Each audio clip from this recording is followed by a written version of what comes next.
Gagasan lama dan baru. Salah satu tema pokok dalam Islam adalah ketegasan dan kesempurnaan. Banyak orang meninggalkan keyakinan pagan dan mengikuti Nabi Muhammad karena yakin bahwa ia mendapat wahyu Tuhan dan membawa agama yang benar bagi manusia, yang akan merevolusi dunia. Generasi awal Muslim yakin bahwa sejarah awal Islam telah menegaskan kebenaran agama ini. Periode 100 tahun pertama setelah wafatnya Nabi menjadi saksi penyebaran kontrol politik Islam dari selatan Prancis hingga India. Meskipun mendapat persaingan dari kerajaan yang telah mapan dan kuat, saat ekspansi militer berakhir, umat Muslim memimpin dunia dalam memajukan ilmu pengetahuan ke batas-batas baru. Dengan memengaruhi sejarah ilmu pengetahuan di seluruh dunia yang telah dikenal, kemunduran akibat perang salib dan invasi Mongol terbukti hanya menjadi duri kecil dalam sejarah Islam, karena kemudian diikuti dengan kebangkitan kerajaan yang lebih kuat. Bagi banyak umat Muslim, terbukti kebenaran Islam adalah catatan sejarah dan sifatnya yang menakjubkan. Akan tetapi, kemudian kemunduran peradaban Islam dan penaklukan oleh Eropa bisa menjadi masalah teologis. Jika umat Islam memang mengikuti agama yang benar dan sejarahnya membuktikan demikian, lalu apa yang menyebabkan terjadinya kemenangan terakhir Eropa di atas dunia Islam? Sepanjang abad ke-18 hingga ke-20, para cendekiawan Muslim akan menjawab pertanyaan itu dengan mencoba menghidupkan Islam kembali untuk mengembalikan masa kejayaan yang telah memperkokoh keimanan banyak generasi. Tak peduli dimanapun berada, para cendekiawan ini memiliki kesamaan ide. Kembali pada ajaran Islam itu penting demi kebangkitan Islam. Jika saja umat Muslim benar-benar menjalankan Islam seperti generasi awal, Allah akan memberikan imbalan berupa keberhasilan. Di sisi lain, muncul kelompok cendekiawan baru yang tak sependapat dengan pandangan tradisionalis tersebut. Intelektual yang dipengaruhi gagasan modern Eropa, seperti sekularisme dan nasionalisme, berpendapat umat Islam harus meniru Barat. Eropa telah meninggalkan abad ke-8 dan menjadi penakluk dunia, sehingga mereka pasti telah melakukan hal yang tepat. Demikian pola pikirannya. Dalam bayangan mereka, dunia Islam jauh tertinggal karena hanya memusatkan perhatian pada agama dan upaya mengembalikan kejayaan sejarah Islam awal. Alih-alih memodernisasi diri dengan gagasan dan filsafat baru, dua pendekatan dan kontradiktif dalam merevitalisasi peradaban Islam ini saling berperang secara intelektual dan terkadang secara fisik, dan hingga kini terus berlanjut mempengaruhi cara berpikir umat Islam. Pendekatan Barat. Saat Barat terus mengonsolidasikan kendalinya atas wilayah Islam, tak semua pihak yang ditaklukkan oleh kebijakan imperialnya mengingat kembali masa awal Islam untuk mencari model yang bisa ditiru. Sebagian melihat pada gagasan dan filsafat Barat untuk mencari jalan menuju kemerdekaan dan penentuan nasib sendiri. Kecenderungan filosofis utama yang populer di Eropa abad ke-19 dan ke-20 yaitu nasionalisme dan sekularisme diadopsi banyak orang di dunia Islam yang berharap meniru kebangkitan Eropa untuk berkuasa di seluruh dunia. Kebangkitan gagasan politik baru ini beriringan dengan perubahan kehidupan sosial umat Islam di bawah kendali Eropa. Pada awal abad ke-20, kota yang pernah menjadi pusat kehidupan sosial dan politik Islam, Kairo, Damaskus, dan Baghdad, berfungsi sebagai tempat pertemuan antara umat Islam generasi lampau dengan kelompok Eropa pasca pencerahan. Turis, pegawai pemerintahan, dan misionaris Eropa bercampur bebas dengan penduduk sipil Islam yang jelas tampak terpengaruh budaya Barat. Semuanya, dari arsitektur hingga musik Eropa, merembes ke masyarakat Arab. Pejabat tinggi Muslim yang berbusana seperti orang Barat sejak reformasi Mahmud II seabad sebelumnya, kini juga berbicara, bertindak, dan hidup seperti orang Barat. Orkestra bergaya Eropa yang memainkan musik Barat, bioskop yang memutar film Barat, dan klub-klub dansa dibuka. Segala yang dapat ditemukan di Paris atau London bisa didapatkan juga di Kairo dan Beirut. Bahkan di rumah kehidupan pun berubah. Berbicara dalam bahasa Perancis atau Inggris dengan keluarga dianggap sebagai tanda kelas atas. Konsumsi alkohol yang dilarang Quran dan tabu secara budaya selama berabad-abad menjadi lumrah. Yang menarik untuk diperhatikan, meski orang Islam terutama di daratan Arab mengadopsi budaya Barat, orang Barat yang tinggal di antara mereka selama puluhan tahun jarang mengadopsi aspek budaya Arab. Di sepanjang sejarah Islam, kota tersebut menjadi tempat pertempuran berbagai budaya, tradisi, dan gagasan. Abbasiyah di Baghdad dan Ottoman di Istanbul secara khusus berutang budi pada keragaman orang yang tinggal di wilayah mereka. Akan tetapi, interaksi abad ke-20 antara Timur dan Barat sudah berbeda. Dua sisi tersebut tidak berjumpa dalam posisi yang setara. Masyarakat dan budaya Islam tradisional sekarang diasosiasikan dengan keterbelakangan dan kelemahan. Realitas politik era tersebut melindap kebesaran peradaban Islam sebelumnya di dalam pikiran banyak penduduk kota. Bagi mereka wajar untuk mengadopsi budaya dan norma Barat demi meniru kekuatan penjajah. Bersamaan dengan pemerintahan gagasan sosial baru, terjadilah pengadopsian gagasan Barat tentang politik dan pemerintahan. Jalur utama masuknya gagasan ini ke dunia Islam Arab lewat Kristen Arab akibat perjanjian kapitulasi yang disepakati Ottoman dengan negara Barat. Masyarakat Kristen di kerajaan ini melakukan hubungan yang ekstensif dengan kekuatan Eropa Barat. Pedagang, misionaris, dan diplomat Eropa yang bekerja di kerajaan Ottoman menjadikan orang Kristen sejalan secara intelektual dengan Barat, seperti Eropa yang sedang melepaskan masa lalunya yang berdasarkan keagamaan dan memilih pemerintahan liberal, nasionalisme, dan filosofi sekuler. Hal ini dibarengi dengan kebangkitan sejarah intelektual dan sastra Arab, seperti pemikir Arab terutama di Beirut dan Kairo. Mereka mempergunakan hasrat masyarakat Arab untuk meraih kebesaran masa lalu pada zaman Umayyah dan Abbasiyah yang telah memimpin dunia dalam segala hal, dari ekspansi militer hingga penemuan ilmiah. Dimensi religius kejayaan masa lalu tersebut dikecilkan untuk mendukung bahasa dan identitas Arab. Dalam pandangan para pemimpin kebangkitan Arab, jika bangsa Arab ingin menegakkan kembali masa kejayaannya, mereka perlu bersatu sebagai bangsa Arab, bukan Muslim. Selain itu, bagi orang Arab Kristen yang memimpin pergerakan ini pada abad ke-19 dan ke-20, cara tersebut akan meninggikan kelas sosialnya, sebab tak ada lagi pembedaan antara Islam dan Kristen. Fokus pan-Islam Sultan Abdul Hamid II pada akhir 1800-an melemahkan perasaan nasionalisme Arab secara umum. Kaum Arab Kristen tak mampu meyakinkan rekan saudara sebangsanya akan gagasan mereka selama khalifah berjanji mengembalikan kejayaan kekuasaan atas nama Islam, bukan nasionalisme. Saat Abdul Hamid digulingkan, pemerintahan Ottoman jatuh ke tangan Turki muda dengan titik fokus nasionalisme sekulernya. Seiring pudarnya pan-Islam, Abdul Hamid dan pengudatnya dukungan terhadap nasionalisme Turki, garis pemisah antar Turki dan Arab menjadi sangat jelas di kalangan warga kerajaan Ottoman.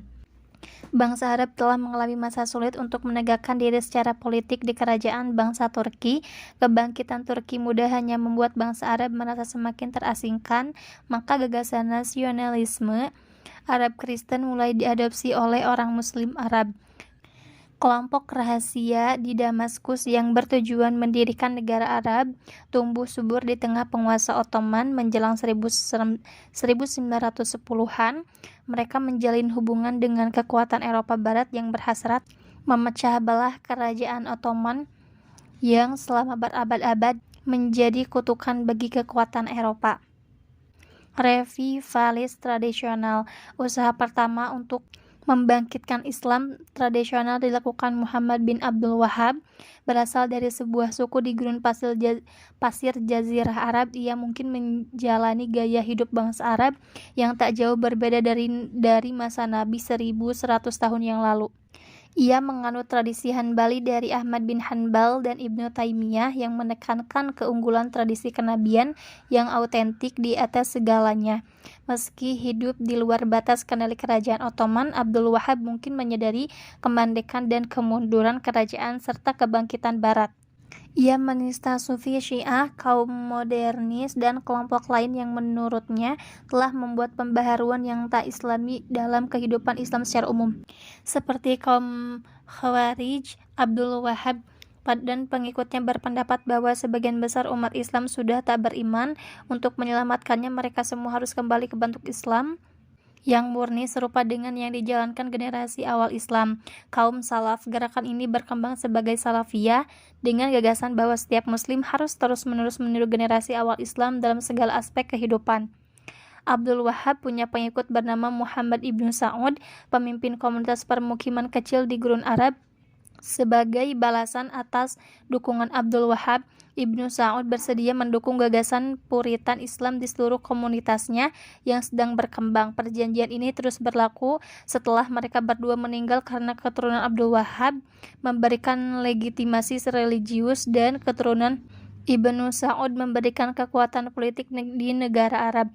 Gerakan Salafi mungkin takkan memberikan pengaruh besar di luar Gurun Arab jika saja negara Arab tak tumbuh begitu cepat. Menjelang awal 1800-an, Saudi mampu menaklukkan sebagian besar tanah Jazirah Arab, termasuk Mekah dan Madinah. Meskipun diusir dari kota suci, tak kurang lebih dari 20 tahun kemudian, kontrol Saudi atas tempat tujuan haji memungkinkan mereka menyebarkan gagasan kepada para jemaah haji dari seluruh dunia. Butuh waktu berabad-abad untuk mewujudkan gerakan Abdul Wahhab yang bertahan pada 1900-an. Dengan berdirinya Arab Saudi modern, meski hanya sedikit yang mengadopsi gerakan Salafi, gagasan kebangkitan berdasarkan generasi awal Islam sangat mempengaruhi para pemikir Muslim di seluruh dunia, terutama mengingat gelombang kedatangan Barat. Jauh ke timur di India yang tak stabil dan terpecah belah sepeninggal Aurangzeb, tokoh reformasi lain berusaha mengembalikan Islam tradisional dalam masyarakat yang sedang berubah. Shah Waliullah adalah ulama yang khawatir bahwa perpecahan umat Islam India akan dibarengi dengan kebangkitan penduduk Hindu sehingga menyebabkan kerusakan masyarakat tradisional. Dia berfokus pada aspek sosial syariah dan arti pentingnya dalam mencegah keruntuhan total Islam di anak benua tersebut. Sebagai cendekiawan yang meletak sejarah, ia menyadari jika Mughal India terus bergejolak dalam perpecahan dan perang saudara, kekuatan pihak lain akan bangkit. Mirip Abdul Wahhab, ia mendukung kebangkitan tradisi Islam, tetapi tak seperti rekan sezamannya, ia tidak menyerukan untuk melawan semua orang Islam yang tak sepakat dengannya. Lagi pula, umat Islam merupakan minoritas di India dan perpecahan di kalangan mereka dapat menghancurkan diri sendiri seperti terjadi di Andalusia 200 tahun yang lalu. Ia lebih menganjurkan persatuan yang luas, menggabungkan berbagai tradisi, etnis, dan gagasan di bawah bendera Islam untuk paling tidak memperlambat kemunduran kekuatan politik Islam. Meskipun Mughal memang jatuh pada abad berikutnya, filsafat sosial berorientasi Islam yang dicetuskan Shah Waliullah memainkan peran besar di anak benua India. Biasanya ini ditempatkan sebagai oposisi terhadap westernisasi yang semakin meningkat di kalangan atas India dan kebangkitan kekuatan politik Hindu. Tak semua pembaharu menentang total seluruh gagasan Barat, bahkan sebagian berusaha menyatukan hal yang dianggap bermanfaat bagi Barat dengan Islam tradisional. Selama masa pendudukan Inggris pada akhir 1800-an dan awal 1900-an, Mesir berada di garis depan pertemuan antara tradisi Islam dan imperialisme Barat. Universitas Al-Azhar di Kairo telah menjadi salah satu pusat pemikiran Islam utama sejak diubah menjadi sekolah Sunni oleh Saladin pada abad ke-12, tetapi tempat ini tak lagi didominasi intelektual Mesir. Pengaruh Eropa semakin meningkat baik secara politik maupun sosial di kalangan masyarakat Mesir, terutama akibat reformasi oleh Mehmet Ali dan keturunannya. Seorang guru besar Mesir, Hasan al-Banna, berusaha memadukan modernisme Barat dengan nilai Islam tradisional. Ikhwatul Muslimin, organisasi yang didirikannya, berusaha menyatukan nasionalisme Arab dengan nilai dan aktivitas sosial Islami. Sekolah, rumah sakit, dan organisasi kesejahteraan sosial didirikan oleh Ikhwatul Muslimin dalam upaya menjangkau seluruh kalangan masyarakat Mesir dan mendorong mereka mengubah gaya hidup agar sesuai dengan Islam. Pengetahuan dan gagasan organisasi Barat diadopsi oleh Ikhwatul Muslimin, tetapi gagasan sekularisme tidak. Pendekatan kelas menengah terbukti sangat populer di kalangan bangsa Mesir, tetapi kebangkitan nasionalisme sekuler keras di dunia Arab dan Mesir nantinya akan menindas Ikhwatul Muslim selama berpuluh tahun. The partition, sekat, pembagian, penyekatan. Pada akhirnya, bukan nasionalisme Arab atau Turki yang akan memimpin tatanan politik baru di Timur Tengah. Pada 1914, Archduke Franz Ferdinand dari Austria-Hungaria dibunuh di Sarajevo dan Eropa terjun bebas dalam Perang Dunia Pertama. Pemerintah Ottoman yang dipimpin 3 tokoh Turki muda berpengaruh, dikenal sebagai Tiga Pasa, ikut serta dalam perang di pihak Jerman melawan Inggris, Prancis, dan Rusia. Jerman telah menjadi penasihat militer selama puluhan tahun dan Ottoman berharap bisa memanfaatkan perang ini untuk mendapatkan kembali wilayahnya yang telah lepas dan memperoleh penghapusan utang luar negeri yang besar. Akan tetapi Ottoman tak berada dalam keadaan yang menguntungkan. Militernya sudah ditinggalkan zaman dan kekurangan kepemimpinan yang efektif, ketegangan etnis dan kerajaan termasuk naik turunnya konflik Turki dan Armenia menghalangi dukungan politik untuk berperang. Selain itu, saat Ottoman memasuki kancah peperangan pada Oktober 1914, tampak jelas bahwa sekutu mereka Jerman tak punya harapan untuk berhasil menaklukkan Perancis. Akhirnya muncul rencana rahasia yang akan menghasilkan 3 perjanjian tentang pemberontakan dalam kerajaan Timur dan Tengah pasca Ottoman direkayasa oleh Inggris. Hal ini menciptakan kekacauan politik yang bahkan tak mampu mereka atasi. Semua ini memicu kekalahan Ottoman dalam Perang Dunia Pertama yang menyisakan gema di dunia Islam hingga sekarang. Ketegangan etnis dan keregangan nasionalisme dalam kerajaan Ottoman diketahui dengan baik oleh kekuatan Eropa yang berharap dapat mengeksploitasinya. Sejak 1915, Inggris berhubungan dengan Sharif Hussein, gubernur Ottoman di Makkah, untuk mendorong terjadinya pemberontakan Arab secara umum. Inggris menjanjikan sebuah kerajaan Arab bersatu di seluruh Jazirah Arab dan bulan sabit subur sebagai imbalan atas dukungan militer dan pemberontakannya terhadap Ottoman. Hussein yang bermimpi menjadi Raja Arab pun tak sulit diyakinkan. Demikian pula bangsa Arab di Hijaz yang tak diragukan lagi terancam oleh retorika nasionalisme Turki dalam pemerintahan Ottoman.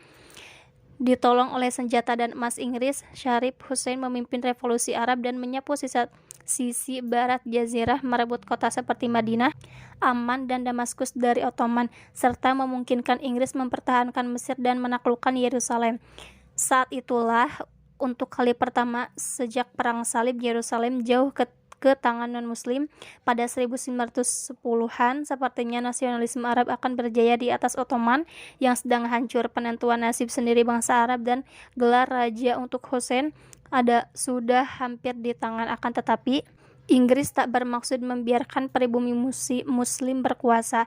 Ini terlihat dari kebijakan Imperial Inggris di seluruh dunia. Segera setelah menandatangani perjanjian dengan Sharif Hussein, Inggris melakukan negosiasi rahasia dengan sekutu Perancisnya untuk menentukan bentuk Timur Tengah pasca Ottoman. Wilayah yang dijanjikan kepada Hussein secara rahasia dibagi-bagi kepada Inggris dan Perancis. Perancis dijanjikan mengontrol sisi utara Suriah termasuk Lebanon yang didominasi penduduk Kristen. Inggris meraih kendali atas Mesopotamia dan Palestina. Perjanjian Sykes-Picot ini tak menyisakan ruang bagi kerajaan Pan-Arab yang dijanjikan kepada Hussein. Lagi pula, bangsa Arab tak punya kekuatan untuk menuntut negara Eropa Barat yang kuat, terutama negara yang biasanya dikenal sukar ingkar janji. Perjanjian yang berlawanan ini tak berhenti di sini. Pada 1917, Menteri Luar Negeri Kerajaan Inggris, Arthur Balfour, mengirim surat kepada Baron Rothschild, bankir berpengaruh. Isi surat itu menjanjikan dukungan pendirian rumah nasional bagi orang Yahudi di Palestina. Surat tersebut kemudian dikirimkan lebih lanjut pada gerakan Zionis. Sejak akhir 1800-an, Yahudi di seluruh Eropa telah berusaha melepaskan diri dari antisemitisme dengan mendirikan tanah air Yahudi. Lokasi keinginan mereka adalah Palestina, tempat bangsa Yahudi tinggal sebelum diusir pada 70 sebelum Masehi oleh Romawi. Deklarasi Balfour menjanjikan dukungan atas usaha tersebut meskipun berlawanan dengan perjanjian terdahulu yang menjanjikan wilayah yang sama bagi bangsa Arab dan Inggris itu sendiri. Pada puluhan tahun berikutnya, bangsa Yahudi akan menggunakannya sebagai bukti legitimasi permukiman mereka di tanah tersebut yang akhirnya menjadi negara Israel. Sementara itu, bangsa Arab menolaknya sejak awal dengan menegaskan bahwa tanah tersebut telah dijanjikan kepada mereka dalam surat menyurat Inggris dengan Hussein. Permasalahan yang diciptakan Inggris akan mendominasi politik Timur Tengah sepanjang abad ke-20. Kebangkitan negara bangsa Perang Dunia Pertama menyebabkan kematian akhir dari kontrol politik Islam Ottoman jelas sudah dikalahkan. Wilayah mereka ditaklukkan dan dijajah oleh Inggris, Prancis, Rusia, dan Italia. Bangsa Arab yang mengharapkan kerajaan sendiri dihianati dan Eropa mengontrol kemerdekaan mereka. Inilah keruntuhan dan penaklukan yang bahkan lebih luas daripada Perang Salib dan Mongol. Yang lebih penting dari penaklukan militer adalah lingkungan intelektual pada periode pasca perang. Kebangkitan nasionalisme dan Arab dan Turki disertai batas acak yang ditarik oleh Eropa memicu bangkitnya negara bangsa di seluruh dunia Islam. Konsep nasionalisme Eropa yang dipaksa kepada masyarakat yang sepenuhnya asing terhadap gagasan ini. Di Madinah, Nabi Muhammad mengajarkan kesatuan umat Islam tanpa memedulikan identitas bahasa ataupun etnis. Ia menyandingkan Muslim Mekah dengan Muslim Madinah sebagai saudara untuk mendorong persatuan. Para pengikutnya mengidentifikasi diri sebagai Muslim di atas segala. Berabad-abad sekarang, dunia Islam terutama di Timur Tengah mulai mengidentifikasi diri menurut label baru berdasarkan kebangsaan. Lompatan paling radikal menuju era negara bangsa baru ini terjadi di jantung Ottoman yang didominasi bangsa Turki. Setelah perang, Inggris, Prancis, Italia, dan Yunani menduduki Anatolia. Kesultanan Ottoman tetap berdiri, tetapi tanpa kekuasaan karena Istanbul dikontrol oleh kekuatan sekutu. Untuk melawan pendudukan asing, Mustafa Kemal, perwira tentara Ottoman, mengumpulkan rekan sebangsanya yang terjun dalam Perang Dunia Pertama. Ia mampu mengusir penjajah antara 1919 dan 1922 pada akhir Perang Kemerdekaan. Mustafa Kemal mengumumkan pembentukan negara baru, Turki, untuk menggantikan kerajaan Ottoman. Kesultanan Ottoman dihapuskan pada 623 tahun setelah Utsman mendirikannya di sepanjang perbatasan kerajaan Bizantium. Di negara baru Turki, Kemal berharap bisa mendirikan negara bangsa sekuler, berpikir barat, dan terbebas dari masa lalu Ottoman yang ditandai dengan kelemahan, korupsi, dan penaklukan. Kemal sebagai pemimpin perang kemerdekaan dan pendiri Turki mendapat panggilan akrab Ataturk yang berarti bapak bangsa Turki. Bagi dia, identitas Turki sangat penting, lebih dari yang lain. Menurut dia, bangsa Turki adalah bangsa yang kuat bahkan sebelum masuk Islam. Sebaliknya, masuknya Islam pada 900-an dan pencampuran antara Turki, Arab, Persia, dan bangsa lain telah memperlemah Turki. Maka dari itu, Turki harus menyingkirkan masa lalu Islam yang dalam anggapannya kotor. Salah satu tindakan pertama adalah menghapuskan kekhalifahan Turki yang dipegang Ottoman. Pada 1924, khalifah terakhir Abdul Majid II dipaksa turun tahta dan diasingkan ke Eropa. Kemudian ia melarang hijab dan topi fez, menutup komunitas sufi, secara resmi menyatakan syariah tidak berlaku, serta melarang azan diserukan dari menara masjid. Ataturk menegaskan Turki tak lagi terkait dengan dunia Islam. Ia juga mengadakan reformasi bahasa dengan menghapuskan penggunaan huruf Arab untuk menuliskan bahasa Turki yang sudah digunakan selama berabad-abad. Ia malah mengadopsi huruf Latin, baik agar mudah digunakan maupun untuk berhubungan dengan Eropa. Bahkan kosakata pun berubah, kata-kata pinjaman dari bahasa Arab dan Persia dihapus diganti dengan kosakata kuno Turki dari Asia Tengah. Reformasi bahasa pada 1920 dan 1930-an benar-benar memisahkan Turki modern dari sejarah Islamnya. Tak ada lagi orang Turki yang bisa membaca prasasti kaligrafi di masjid kerajaan kuno atau membaca buku yang diterbitkan pada era Ottoman. Mereka juga tak lagi dengan mudah bepergian dan berbisnis dengan bangsa Arab atau Persia. Di Turki yang berfokus ke barat ala Ataturk, tak ada ruang untuk berhubung dengan pihak berbasis Islam lain seperti yang menjadi ciri kerajaan Ottoman. Selain itu, kelompok etnis lain tak diterima. Bangsa Yunani, Arab, Kurdi, dan Armenia yang berada di wilayah Turki ditindas oleh semua pemimpin baru yang berusaha mendasarkan kekuatan pada identitas Turki semata. Kelompok etnis non-Turki terancam dan tidak mendapatkan kemerdekaan yang sama seperti tetangga etnis Turkinya.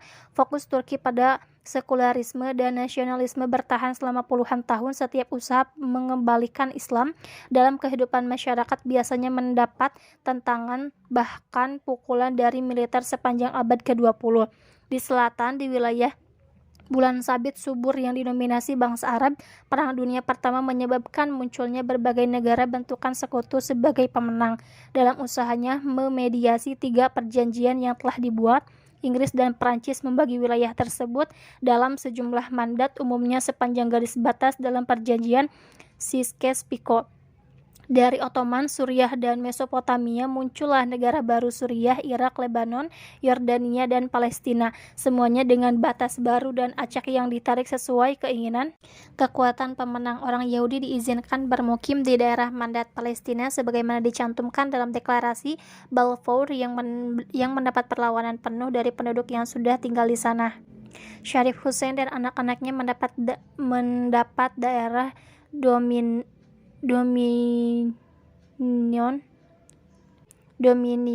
di negara baru Suriah, Yordania, dan Irak, tetapi mereka hanya mampu bertahan di Yordania dalam jangka panjang. Masalah dan konflik politik yang pecah akibat pembagian tanah Arab menjadi sejumlah negara secara wenang-wenang oleh bangsa Eropa ini masih terasa hingga sekarang. Batas wilayah Irak ditarik sedemikian rupa hingga Sunni Arab, Sunni Kurdi, dan Syiah Arab masing-masing berjumlah sepertiga dari 10 penduduknya, tanpa ada satu kelompok yang mendominasi. Sejarah abad ke-20 diwarnai dengan konflik serta peperangan etnis dan agama. Situasi yang terjadi di Lebanon, sebuah negeri tanpa batas-batas alami, gagasan awal mayoritas Kristen yang diimpikan Perancis pada 1800-an tak pernah terwujud. Konflik agama di negara Mediterania kecil ini menghalangi periode panjang kedamaian dan stabilitas yang pernah dirasakan. Meskipun Beirut penting secara intelektual dan budaya bagi dunia Arab, eksperimen Inggris yang paling mendatangkan malapetaka adalah Palestina. Inggris mengizinkan Yahudi Zionis bermukim di Palestina hampir tanpa batasan selama periode mandat. Pada 1918 ada sekitar 60.000 orang Yahudi di negara baru Palestina. Menjelang 1939 ada 460.000 orang yang sebagian besar imigran Eropa. Jumlah ini melonjak selama Perang Dunia Kedua karena orang Yahudi yang melarikan diri dari penganiayaan Nazi berharap bisa mendapatkan pendamaian di tanah air masa depannya. Tentu pergeseran demografi di Palestina ini tak diterima oleh bangsa Arab yang tinggal di sana. Kerusuhan terjadi sepanjang 1930-an. Bangsa Arab menganggap Inggris dan Yahudi sebagai musuh dan mengancam bentuk wilayah Arab. Sebaliknya, Yahudi menganggap konflik ini sebagai salah satu bentuk pertahanan diri yang diwarnai sejarah mereka di Eropa yang penuh penindasan. Populasi Yahudi di Palestina cukup besar sehingga mampu mendirikan satu negara baru, Israel, saat Inggris mengakhiri mandatnya di negara tersebut. Koalisi negara Arab tak mampu mengalahkan Israel yang semakin memperluas wilayahnya. Selain itu, Israel, negara yang baru berdiri, menggunakan perang sebagai alasan untuk mengusir sebagian besar penduduk Arab di wilayahnya. Antara 1948 dan 1949, lebih dari 700.000 Arab Muslim dan Kristen dipaksa keluar dari tanah mereka dan menjadi pengungsi di Yordania, Mesir, Suriah, dan Lebanon. Sebagai negara Yahudi, Israel harus menyesuaikan demografinya agar mendukung mereka. Satu-satunya cara dengan memaksa mayoritas bangsa Arab dalam pengasingan. Pengusiran yang disebut Nakba atau katastrofi menjadi bencana. Tindakan ini menimbulkan keprihatinan mendalam di kalangan bangsa Arab yang tak hanya mengalami penjajahan Eropa, tetapi juga menyaksikan berdirinya negara asing di tengah mereka.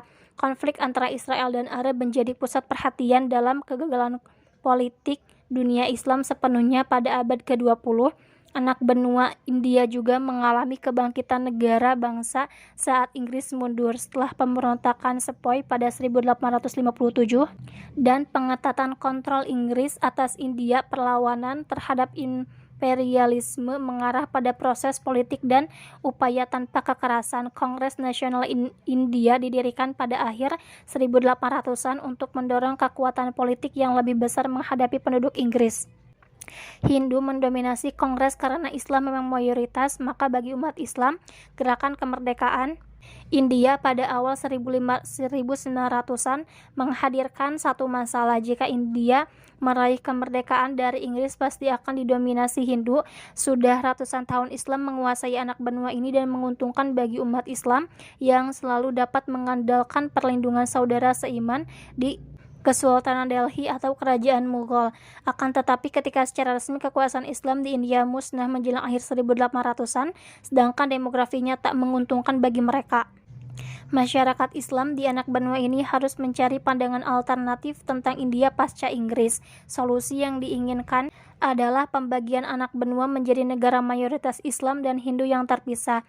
Intelektual Muslim terkemuka di India termasuk politis Muhammad Ali Jinnah dan filsuf penyair Muhammad Iqbal memimpin gerakan Pakistan. Tujuan mereka adalah pendirian negara berdaulat Islam yang bebas dari potensi gangguan pemerintahan Hindu di India pada masa depan.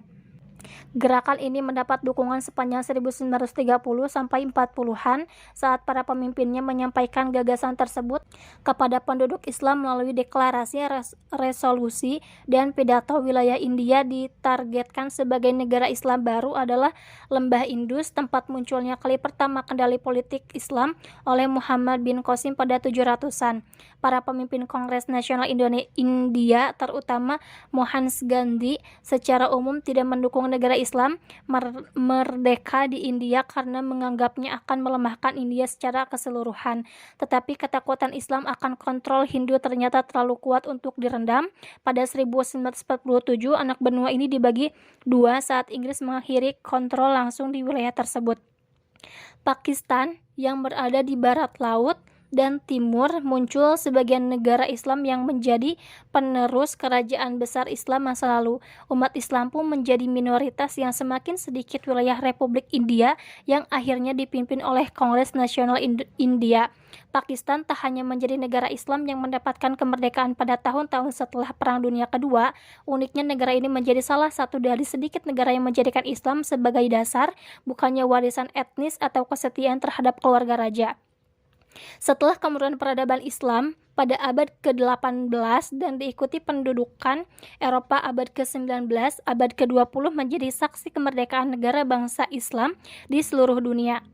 Revolusi Mesir pada 1952 mengakhiri pendudukan Inggris yang tegak sejak 1882 dan membawa negara itu di bawah kontrol militer Mesir. Aljazair di bawah pendudukan Prancis sejak awal 1800-an akhirnya meraih kemerdekaan pada 1862 setelah perang yang brutal dan menghancurkan. Periode 1960-an menjadi saksi kemerdekaan negara di sepanjang sub-Sahara Afrika, terdiri atas Nigeria, Mali, Mauritania, Kenya, dan Tanzania di Asia Tenggara. Muncul gerakan kemerdekaan melawan imperialisme Inggris di Belanda. Indonesia berdiri setelah perang yang panjang dan brutal melawan kekuasaan Belanda pada 1949 di barat laut wilayah Semenanjung Malaka dan Pulau Borneo yang dikuasai Inggris menjadi Malaysia. Meskipun menggunakan bahasa, budaya, dan agama yang sama, Indonesia dan Malaysia menjadi negara terpisah berdasarkan batas yang ditetapkan oleh Inggris dan Belanda. Bisa dibilang negara Islam hidup bebas dari kontrol Eropa sepanjang 1900-an, tetapi masih diikat oleh batas yang digariskan bekas penjajah mereka, Islam dan sekularisme. Sepertinya pada titik ini dunia Islam sekali lagi telah mampu mengatasi kekuatan politik yang mengancam. Sifat sejarah Islam yang berulang menunjukkan bahwa setelah periode lemah dan invasi, kekuatan Islam yang baru dan kuat akan bangkit, mengembalikan kejayaan negara Islam lama. Setelah kebangkitan negara Kristen di Andalusia, Murabitun dan Muwahhidun bangkit pada abad ke-11 dan ke-12 untuk menyatukan Iberia dan Afrika Utara. Setelah invasi Perang Salib dan penerusnya, Mamluk menyatukan Mesir, Suriah, dan Hijaz. Invasi Mongol pada abad ke-13 menimbulkan kebangkitan Ottoman dan kerajaan tiga benua hingga di pintu depan Eropa Tengah. Sekarang sepertinya pada abad ke-20, gelombang imperialisme Eropa akhirnya berhenti dan inilah saatnya bagi kekuasaan Islam yang baru dan mendominasi dunia. Kali ini kerajaan Islam tradisional tekan muncul puluhan negara muslim menghiasi peta dunia yang dipecah oleh batas acak sebagai warisan kolonial Eropa. Perpecahan ini terbukti fatal bagi dunia Islam. Di Timur Tengah, ketidakmampuan Mesir, Yordania, Suriah, dan Lebanon bersatu menyebabkan Israel yang didirikan oleh pemukim miskin pelarian dari penindasan Eropa mampu mengalahkan mereka secara militer dan menang dalam perang pada 1967 sampai 1973. Di Asia Selatan, Pakistan Timur pecah menjadi Bangladesh pada 1971 sehingga memecah negara yang berpotensi menjadi penyeimbang kekuatan India. Di Afrika Barat, sekian banyak negara yang terpecah mengalami kesulitan ekonomi dan terus bergantung pada Perancis setelah kemerdekaannya. Tanpa persatuan kekuatan politik, dunia Islam relatif tak akan berubah setelah kemerdekaan. Negara-negara kecil yang saling bersaing, sisa periode Taifah Andalusia dan desentralisasi kerajaan Abbasiyah tak mampu menciptakan dunia Islam yang kuat. Bagian terbesar kegagalan tersebut adalah pergeseran ideologi yang tugas dalam politik Islam. Dalam sepanjang sejarah Islam, negara baru telah mendasarkan dirinya kepada aturan Islam itu sendiri. Bahkan dalam kerajaan yang tindakannya dapat dianggap melanggar hukum Islam, keutamaan Islam itu sendiri menjadi kekuatan pemersatu yang terberikan. Akan tetapi pada abad ke-20, berbagai negara Islam yang baru merdeka tidak melihat kejayaan masa lalu dan berusaha menciptakannya kembali. Malahan mereka hampir selalu memiliki pandangan sekuler dan nasionalis. Konsep ini benar-benar asing bagi dunia Islam pada 1200 tahun pertama. Akan tetapi melalui imperialisme Eropa, gagasan ini dinamakan dalam pikiran masyarakat kelas atas Islam yang akhirnya memimpin pemerintahan setelah merdeka. Formula pencerahan dari Eropa serta pengabaian agama dan pemerintahan tradisional kemudian diadopsi oleh sebagian kalangan di hampir setiap negara Islam. Contohnya, yang paling ekstrem adalah Turki yang secara resmi menganggapnya syariah melanggar hukum, menghapuskan kekhalifahan dan memproklamasikan diri sebagai negara sekuler dan sepenuhnya. Dengan dipimpin Mesir, dunia Arab mengadopsi sosialisme dan nasionalisme sebagai sarana menciptakan negara bangsa yang kuat. Meskipun pada dasarnya negara Syiah, Iran dipimpin pemerintahan sekuler yang sejalan dengan Barat hingga 1979, tentu saja ada pengecualian yang paling menonjol Arab Saudi. Negara Arab Saudi berbentuk monarki absolut mirip negara suku Arab berabad yang lalu. Arab Saudi mendapat legitimasi kekuatan melalui ideologi Salafi dari Muhammad bin Abdul Wahhab, tetapi secara keseluruhan negara Islam meninggalkan gagasan politik Islam dan memilih ideologi sekuler yang dipromosikan Barat. Dunia Islam harus benar-benar menyatukan masa lalu yang berorientasi Islam dengan masa kekinian yang didominasi pakar sekuler. Saat ini ada kaum tradisionalis yang menuntut dunia Islam kembali ke masa ketika Islam dan politik saling berjalin kelindan. Kelompok yang paling ekstrem dari kalangan ini dengan penuh ancaman menyongkong kembalinya kekuasaan Islam, sedangkan yang lain mengambil jalan yang lebih moderat. Mereka meyakini bahwa pendidikan, pembenahan struktur politik yang ada dan pelayanan masyarakat yang baik akan dapat mempercepat kembalinya Islam politik. Di sisi spektrum yang berlawanan ada mereka yang berpendapat bahwa masa-masa Islam memainkan peran politik sudah berakhir. Mereka mengajukan pemutusan tradisi untuk mendukung gagasan baru yang sebagian besar berasal dari Barat tentang pemerintahan, masyarakat, dan politik. Pandangan masyarakat Islam tentang peran Islam masa kini tetap terpecah. Yang terbaru, peristiwa musim semi Arab dan pergolakan di Mesir, Tunisia, dan Suriah makin memperjelas ketidakcocokan kedua pihak yang bersaing ini. Sekali lagi, Turki berada di persimpangan jalan antara sekularisme dan Islam politik. Saat sebuah pemerintahan yang berorientasi Islam berusaha membalikkan sekularisme negara yang sudah berjalan puluhan tahun. Dikotomi ini ada di seluruh dunia Islam. Cara penyelesaiannya akan menentukan arah dunia Islam dalam dekade dan abad mendatang. Apakah Islam sekali lagi akan memainkan peran penting? Apakah nasionalisme dan sekularisme menjadi ideologi penggerak baru? Ataukah akan ditemukan keseimbangan di antara dua belah pihak? Mereka yang menjawab pertanyaan yang saling berhubungan ini akan menentukan era baru dunia Islam, dunia yang pasti tidak dapat dipisahkan dari 1400 tahun sejarah Islam sebelumnya.